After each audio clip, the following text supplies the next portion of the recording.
Yo, karibu tena kwenye tutorial nyingine. Kwa majina naitwa Medromed. Leo nimekuja kuonyesha jinsi ya kutengeneza melody kama ya Two-Face. Nyimbo inaitwa My African Queen. Tuanze, hapa nilianza kupiga chords ambayo natumia kinanda cha FL Studio. Sound kama hivyo. Hapa nika defilter ili sound kama pad. Kitu ina sound hivyo, nikaweka reverb kidogo, nikakata low frequency. Mnavyoona. Hapa nikaja nikapiga pads nyingine, string ambazo nilitoa kwenye Purity. Na baada ya hapo nikaja nikapiga bass ambayo pia nimeitoa kwenye Purity huko, ni bass guitar.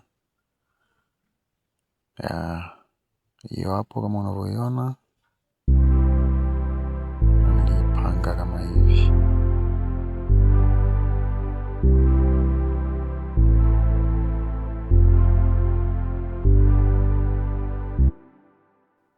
Ilikuwa kama hivyo. Baada ya hapo nikaja kwenye amp guitar, nikapiga acoustic guitar ambayo ndo kama melody kwenye hiyo beat.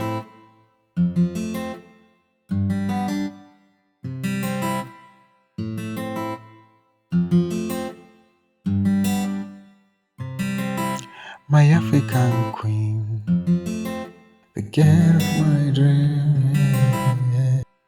Kwa wanaojua kuimba jamani ndio wanajua hayo mambo. Baada ya hapo nikaja nikafanya layering, nikapiga mute guitar kutoka kwenye hiyo amp guitar. Kuna wengi walikuwa wanauliza jinsi ya kupiga mute kwenye hii guitar. Nafikiri nitakuja na tutorial, nitakuja kuonyesha jinsi ya kupiga mute guitar kama hii. Kama hivi. Nafanya layering ili walau melody ijae.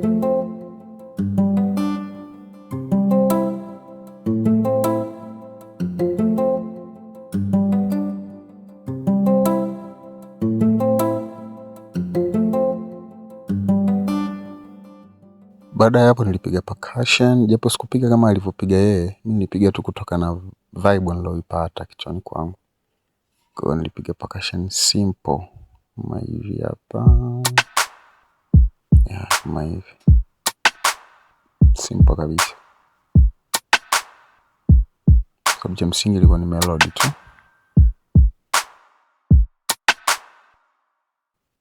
Kama hivyo. Baada ya hapo nilipiga kitu kutoka kwenye Breath of Anatolia.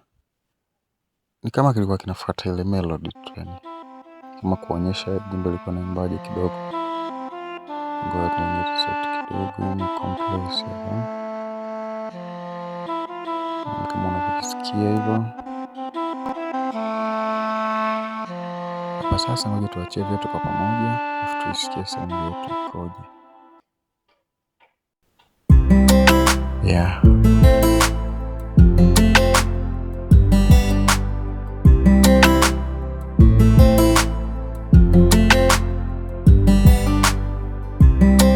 Usisahau ku like, comment kama kuna sehemu hujaelewa au kuna kitu nataka tujifunze wote kwa pamoja, kwa sababu muziki hakuna mtu anayejua kila kitu, na unazidi kukua kila siku.